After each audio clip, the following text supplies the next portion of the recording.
Dəyərli izləyicilər, hər birinizi salamlayıram. Bugünkü qonağımız Lənkəran rayon Xarxatan kənd sakini, hal-hazırda Bakı şəhərində iş adamı kimi tanınan Vüqar müəllimdir. Vüqar müəllim, sizi salamlayıram. Sağ olun. İnanıram ki, maraqlı müsahibə olacaq. Tam səmimi şəkildə bizim suallarımızı cavablandıracaqsınız. İnşallah. Nəzərinizə çatdırım ki, bizim Cənubun səsi Cənub bölgəsində yaşayan tanınmış insanlarla tez-tez görüşlər keçirilir və belə müsahibə xarakterli video materiallar hazırlayır. Bu günlərdə siz bizim Cənubun səsinin qonağısınız. Sizi salamlayıram və icazənizlə müsahibəyə başlayaq. Başlayaq. Vüqar müəllim, ilk öncə istəyərdim ki, izləyicilərimizə özünüzü təqdim edəsiniz. Özünüz haqqında məlumat verəsiniz. Buyurun. Mən Məmmədov Vüqar Aşuroğlu. Lənkəran rayonu Xarxatan kəndində anadan olmuşam. Elə Xarxatan kənd tam orta məktəbini bitirəndən sonra hərbi sıralarına Qazaxıstan Kustanay oblastında daxili qoşunlarda, indiki deyək ki, daxili qoşunlarda xidmət etmişəm. Birinci xidmətə kimi mən ali təhsilə sənədlərimi verdim, Politexnik İnstitutuna vermişdim. Elektron hesablama qurğuların tətbiqi və istifadəsi. Orada konkursa düşdüm. Ondan sonra əskərliyə getdim. Əskərliyə qayıdandan sonra, hərbi xidmətdən qayıdandan sonra mən təzədən 1992-ci ildə onda test usulu çıxdı. Test usulu ilə verəndə 256 balla İqtisad Universitetinin qiyabi şöbəsinə düşdüm və qiyabi oxudum. Və paralel oxuya-oxuya da mən Lənkəran, Sərhəd qoşullarının Lənkəran alayına işə düzəldim və 4 il orada çalışdım. Sonra öz istəyimlə hərbi hissədən çıxmaq qərarı verdim. Həm xəstəliyimə görə, həm də öz istədiyimə görə işdən təxris olundum. Və ondan sonra başladım, birinci fermer təsərrüfatı ilə sahibkarlığa başladım Lənkəran rayonunda. Fermer təsərrüfatı ilə 1-2 il çalışandan sonra Bakıya fermer mallarımı bazara çıxardırdım. Və burada da biraz ticarət, meyvə ticarətinə məşğul olandan sonra, 1-2 ildən sonra sırf keçdim topdan satışa. Buranı mən 2007-ci ildə özüm aldım. Bura şəxsi öz mülkümüzdür, sahibkarlıq yerimizdir. Burada şüşə qabların alışı və satışı ilə məşğul olur bizim işçilər. Sahibkarlıq fəaliyyəti ilə hal-hazırda məşğul oluram. Yəni, bacardığım qədər dövlətimə, xalqıma xidmət edirəm bu sahədə. Təşəkkür edirəm. Vüqar müəllim, qeyd ediniz, hərbi sahədə fəaliyyət göstərmişsiniz. Hansı rütbədə və hərbidə fəaliyyətiniz dövründə bir nailiyyətləriniz mi deyim, bir görüşləriniz mi deyim, olubmudur?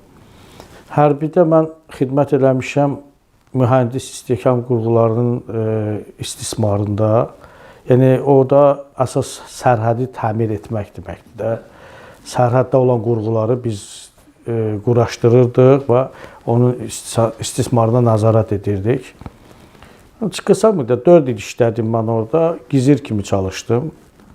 Yəni, briqadam kimi orada bizdə gizir, bizim də bölmə nəzarət eləyirdim və bütün bizdə birinci zastavadan ta gəlirdi dənizə kimi quru sərhədə biz nəzarət edirdik. Orada da xidmət etdiyim zaman tərifnamalarım olub.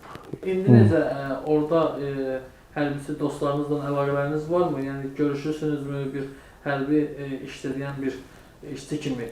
Onlarla bu xatirələrinizi bölüşürsünüzmü? Heç o illər üçün darıxır? O vaxt ki, hərbiçi, məndən işləyən uşaqlarla əlaqəm var, bir neçəsi ilə. Amma hal-hazırda orada onlar heç biri işləmir. Çünki üstündən 30 il keçir. Bildiyiniz kimi, hərbidə 25 ildən sonra hamısı təxris olunur da. Pensiya deyirlər, necə deyirlər, təqaüdə çıxır. Təqaüdə çıxır. Onlar hamısı təqaüddədirlər. Amma uşaqlar məndən münasibətdədirlər. Yəni, Lənkəran Boladi kəndindən var. Sonra qərbi Azərbaycanlılar var ki, burada onlarla çox yaxın münasibət var. İndi də zəngləşirik, görüşürük. ara bir olur. Hə, uşaqlardan mənim əlaqəm kəsilməyib. Yoldaşlığımız isti olub, yaxşı olub.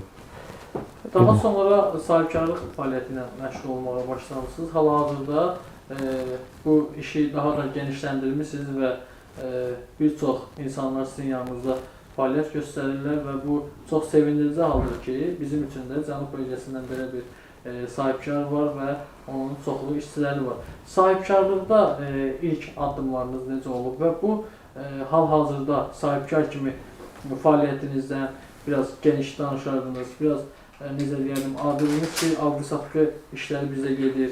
Həm sahibkar kimi, həm burada hal-hazırda buranın, siz bu müəssisənin rəhbərisiniz. Bununla bağlı bizə geniş bir açıqlama verərdiniz. Bəli,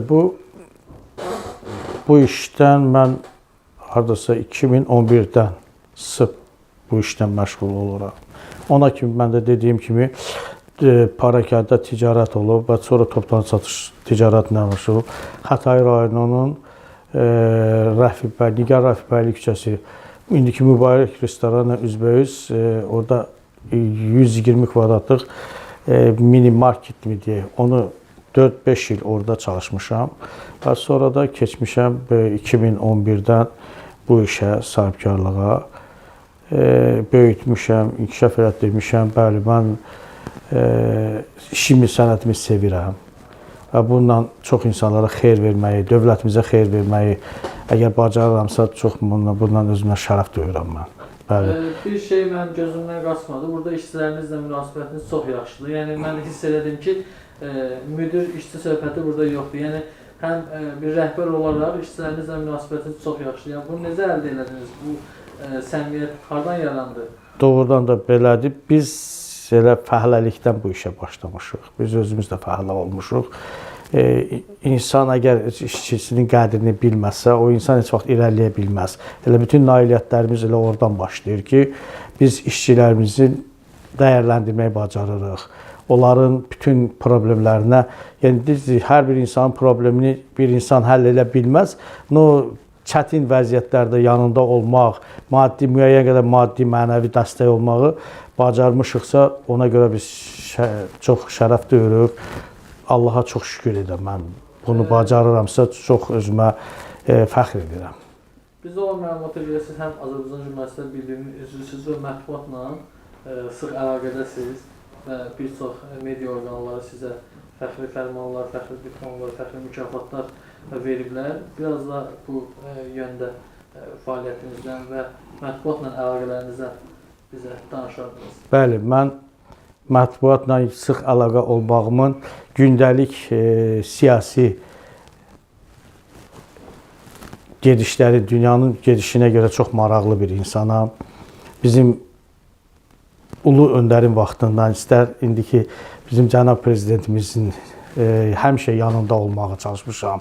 Mən həmişə ona, yəni var qüvvəmlə onları dəstəkləyirəm, var qüvvəmlə onları gedişini bəyənirəm. Mən onlara həqiqi bunu çox səmimi deyirəm. Mən onun içimdən gəlir bu, həqiqətən. Çox məmnunam bugünkü gündə. Həqiqətən də çox, həm də prezidentimizdən fəxr edirəm, həm də çox sevinirəm ki, bəli, bugünkü gündə bizim dövlətimiz güclü dövlətdir.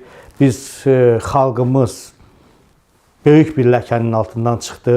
Bu da minnətdarıq, düzdür, şəhidlərimizə, bizim qazilərimizə, veteranlarımıza, birinci növbədə də cənab prezidentimizə.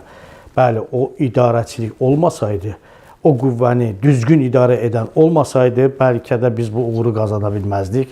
Yəni, mən buna görə mənim bu jurnalistliklə məşğul olmağım, məqalalar verməyim istədiyimdə içimdən gəlir onlar hamısı. Və vətənimi, xalqımı sevirəm, dövlətimi sevirəm. Cənab prezidentimizə çox böyük rəğbətim var. Mən onu həqiqətən qəlbən dəstəkləyirəm. Mən olduğu kimi deyirəm.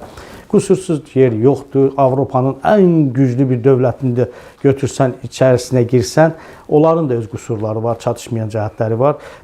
Bizim kimi gənc bir dövlətə bu qədər irəliləyib olmağın, bu cür inkişaf etməyi çox qürur vericidir. Allah üçün, mən həqiqət bunu səmimi deyirəm. Mənim içimdən gələn sözdür bu. Təbii ki, bu gün ölkə rəhbəri də sahibkarlara hər zaman dəstəkdir və onlara tez-tez çıxışlarında bildirir ki, sahibkarlara heç kim mane olmasın, sahibkarlar qoy işlərini inkişaf etdirsinlər. Məndə olan məlumata görə siz həm pandemiya vaxtı, həm də müharibə vaxtı yardım aksiyalarında iştirak eləmisiniz və bu aksiyalara qoşulmusunuz. Hətta Cənub bölgəsində, Lənkəran şəhərində qoşulmusunuz və mən buna görə də sizə təşəkkürümü bildirirəm və sizə daha bir sual vermək istəyirəm. Bugün sahibkarlıqla məşğul olmaq istəyən gənclərə Vüqar müəllim bir sahibkar kimi, necə deyirlər, bir stajı olan bir sahibkar kimi nə demək istəyir? Tövsiyələriniz nədir gənc sahibkarlara?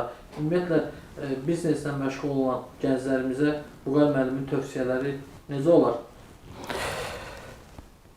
Sahibkarlıq elə bir sahadır ki, onu hər insan bacarmır. O insanın fenomenliyindən asılıdır. Heç bir işin asan yolu yoxdur. Sahibkarlıq o qədər də asan iş deyil. Amma onu yalnız onu sevən, o sahanı sevən, onu uğrunda mübarizə aparan insanlar onu bacararlar və hamıya arzu edirəm ki, sahibkarlıqla məşğul olmağı özünə sınasın, ən azından sınasın.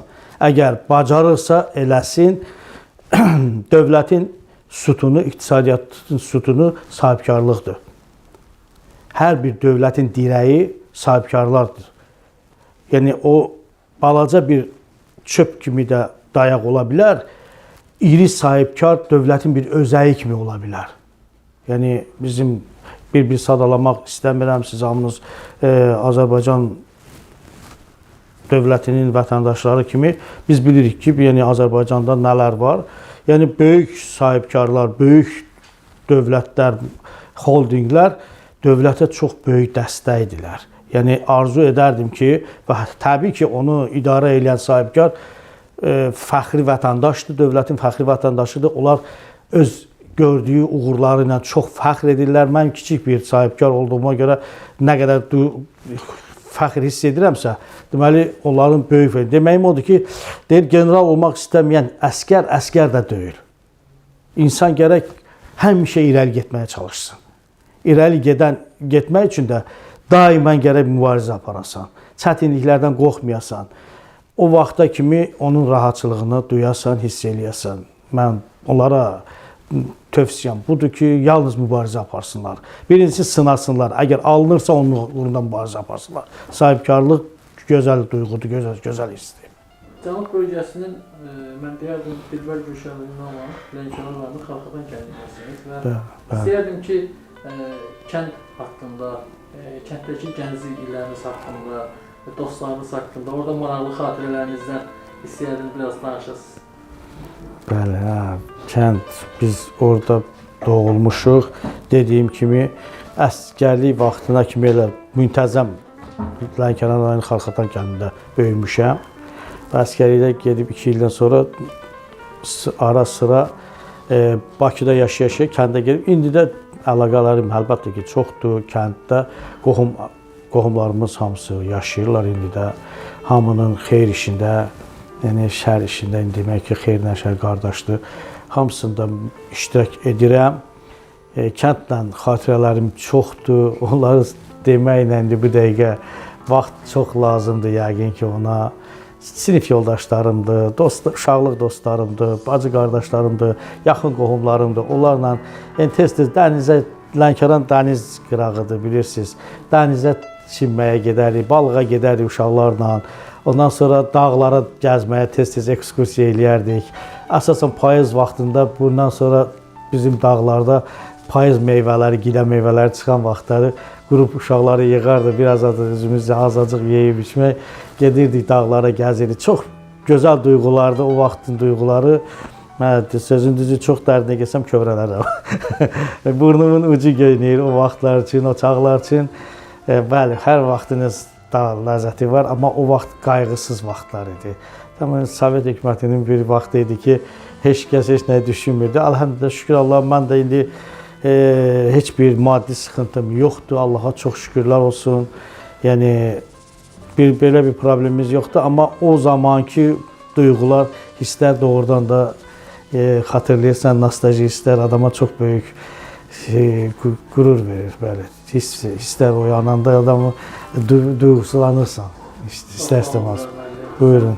Söhbətinizə görə Buyurun. sizdən təşəkkür bildirirəm. Sağ olun, çox sağ olun. Vurguladığınız kimi bu günləri biz qalib xalqın, qalib Bəli, ölkəsi bəli. və bu günləri Azərbaycan Respublikasının prezidenti cənab Aydın Komandanın dəmir yumruğu ilə Bəli, bəli. və biz tam Azərbaycanın tam xəritəsi artıq var və Bəli. bütün torpaqlarımız işğaldan azad olunmuşdur və biz buna görə də cənab prezidentimizə təşəkkür edirik və Uğay müəllim, mən sizə özləri təşəkkürümü bildirirəm bizim Çox sağ olun. xəbər portalına, Cənubun səsinə müsahibə verdiyiniz üçün və Çox sağ olun. Cənubun səsi olduğuna görə təbii ki, mən Ali Sesiyi sanmıram. Uğay müəllim, sonda Cənublulara nə demək istəyir? Cənublar, biz Cənubun bir parçasıyıq. Biz orada doğma diyarımızdır, doğmalarımızdır. Hamısına həyatda uğurlar arzulayıram, can sağlığı. Müvəffəqiyyətlər arzulayıram öz yerlərimə, öz xalqıma. Təşəkkür Allah hamıya can sağlığı Çox versin. sağ olun, təşəkkür ederim. Sağ olun, çox sağ olun.